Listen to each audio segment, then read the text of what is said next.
नमस्कार दोस्तों। आज की कहानी एक इमोशनल, सामाजिक और पारिवारिक कहानी है। ना जाने ये दोनों कब बड़े होंगे, बच्चों की तरह लड़ते रहते हैं हमेशा। अक्षिता, तुम तो बड़ी हो ना? तप्पू से। फिर क्यों उससे ऐसी बातें करती हो? रेणु जी ने दोनों को लड़ते हुए देख कर कहा। मैंने इसको अपनी फाइल बनाने के लिए दी थी, इसने बनाई नहीं अभी तक। अच्छा होता ये जब ये छोटा था, इस तर्पण को कहीं आप अर्पण कर देते। अक्षिता ने हंसते हुए कहा। माँ देखो ना, ये मेरे नाम का मजाक बना रही है। अब कौन सी जमा फाइल करवानी है इसको? परसों देना है, कल तक बन जाएगी पागल लड़की। तर्पण ने चिढ़ते हुए कहा। तेरी बड़ी बहन है वो, दीदी बोला कर उसको। कितनी बार समझाया है तुमको? रेणु जी ने तर्पण के सिर पे हल्की सी चपत लगाते हुए कहा। तब तक वहां रमेश जी, जो रेणु जी के पति हैं, वो आ गए। रहने दो ना, क्यों डांट रही हो बच्चों को सुबह सुबह? रमेश जी ने अखबार पढ़ते हुए कहा। आपने ये दोनों बच्चों को सिर पे चढ़ा रखा है, अब भुगतो। ये लीजिए चाय पीजिए, ठंडी हो जाएगी। कहते हुए रेणु जी ने कप आगे रख दिया। वर्मा परिवार का हर दिन इसी तरह से बीतता था। हर सुबह लड़ाई झगड़े से शुरू होती और रात को हम साथ साथ हैं, और इसी पे पूरा दिन खत्म होता था। अक्षिता और तर्पण की नोकझोंक से घर में रौनक बनी रहती। ऐसे ही एक दिन अक्षिता कॉलेज से आके सीधा अपने कमरे में घुस गई। रेणु जी ने सोचा शायद थक गई हो गई, इसलिए ध्यान नहीं दिया। रात को जब खाने के लिए बुलाया तो उसने मना कर दिया, और सुबह भी वो बाहर नहीं निकली। उसने नाश्ता करने के लिए तर्पण को पुकारा, लेकिन कोई जवाब नहीं आया। तर्पण ने रेणु जी को बताया कि वो कुछ परेशान हो रही है। दरवाजा अंदर से बंद होने के कारण धक्का मार के उसे खोलना पड़ा। दरवाजा को जबरदस्ती खोलने के बाद वो दोनों अंदर गए, लेकिन वहां जो नजारा था उन्हें देख के तो सिर चकराने लगा। अक्षिता बेड पे लेटी हुई थी और उसके मुंह से सफेद झाग निकल रहा था। बेटी की ऐसी हालत देख के रेणु जी गिरने ही वाली थी कि तर्पण ने उन्हें पकड़ लिया।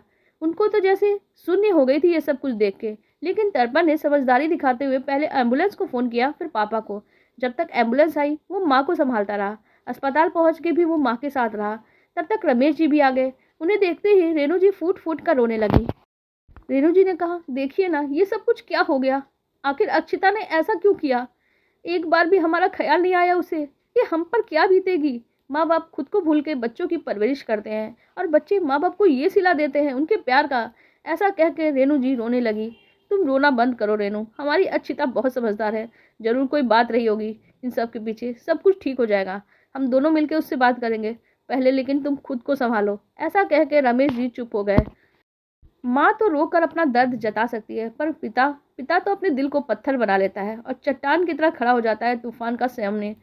तर्पण आईसीयू के सामने खड़ा होकर सोचता है, जिस बहन से वो दिन रात लड़ता था, आज जिंदगी और मौत से वो लड़ रही है। अगर उसे कुछ हो गया तो किससे लड़ेगा, किससे चिढ़ाएगा?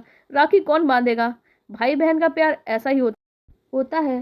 दोनों हमेशा लड़ते झगड़ते, मगर किसी को एक खरोच भी आ जाए तो बर्दाश्त नहीं कर सकते। डॉक्टर जब आईसीयू से बाहर निकले तो उन्होंने बताया कि अक्षिता अब खतरे से बाहर है। उसने नींद की गोलियां खा ली थी, मगर कम मात्रा में खाने की वजह से आज उसकी जान बच पाई। अस्पताल वालों ने पुलिस को इन्फॉर्म कर दिया था, क्योंकि यह केस आत्महत्या का था। तब तक अक्षिता को होश आया तो उसने सबको सामने खड़ा हुआ पाया। बगल में पुलिस इंस्पेक्टर भी खड़े थे। हेलो अक्षिता, अब तुम्हारी तबीयत कैसी है? इंस्पेक्टर ने दबाव न देते हुए पूछा। मैं ठीक हूँ, अक्षिता ने कहा। लेकिन तुमने ऐसा कदम क्यों उठाया? इंस्पेक्टर ने पूछा। मेरे पास और कोई रास्ता नहीं था सर। कल मैं कॉलेज गई थी, कॉलेज में बैठी थी, फ़ोन में मैसेज आने की आवाज़ आई। जब फ्री हुई तो देखा किसी अनजाने नंबर पे व्हाट्सएप पे कुछ फ़ोटोज़ आ रखी है, पर जब उसे खोला तो उसमें मेरी फ़ोटो थी। मगर घबराओ मत अक्षिता, जल्दी बताओ, खुलकर बताओ, क्या हुआ था? इंस्पेक्टर ने उसे आश्वासन देते हुए बोला। वो सारी फ़ोटो अश्लील थी।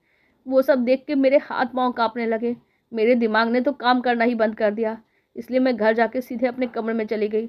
मैं रात भर रोती रही। फिर सुबह उसी नंबर से फिर से मैसेज आया। इस बार उसने लिखा था कि ये सब कुछ तो सिर्फ ट्रेलर है। मेरे पास वीडियो भी है, मैं उसे वायरल कर दूंगा। अब मुझे कुछ नहीं सूझ रहा था, तो मैंने ये कदम उठा लिया, अक्षिता ने सब कुछ देखते हुए कहा। हॉस्पिटल से एक दो दिन बीतने पे अक्षिता को डिस्चार्ज कर दिया। सारा दिन बोलने वाली आज चुप चुप सी रह रही थी। छोटा भाई कब बड़ा हो गया उसे पता ही नहीं चला। कभी उसे अकेला नहीं छोड़ता। एक दिन इंस्पेक्टर का आना हुआ, जिसने अक्षिता को मैसेज किए थे। आज उसका पता चल गया है। हमने उस पर कार्रवाई करके उसे गिरफ्तार कर लिया है। उसके पास मौजूद सारी फोटोज और वीडियो भी डिलीट करवा दी गई है। और मिस्टर तर्पण, धन्यवाद आपकी मदद के लिए। आपने हमारा काम आसान कर दिया। इंस्पेक्टर इतना बोलकर वहां से चले गए। इंस्पेक्टर की सारी बातें जब परिवार वालों ने देखी तो सवालिया नजरों से उसे देखने लगे। तब उसने बोलना शुरू किया। रॉकी रॉकी ने दिल की बात दीदी से कही थी, मगर दीदी ने उसे मना कर दिया, तो उसने बर्दाश्त नहीं हुआ। उसने दीदी की फ़ोटो को एडिट करके अश्लील बना दिया। मुझे जब उस पर शक हुआ तो मैंने बार बार फ़ोन कर उसका हालचाल पूछता। एक दिन मैं मुझसे मिलने के बहाने चला गया और धीरे से उसका फ़ोन उठा लिया। उसमें वो सारी फ़ोटो थी। तब मैंने इंस्पेक्टर को इन्फॉर्म कर दिया। उसने रॉकी को हिरासत में लेकर उससे पूछताछ की तो उसने सब कुछ बता दिया। अच्छिता ये सुनकर तर्पण के गले लग गई।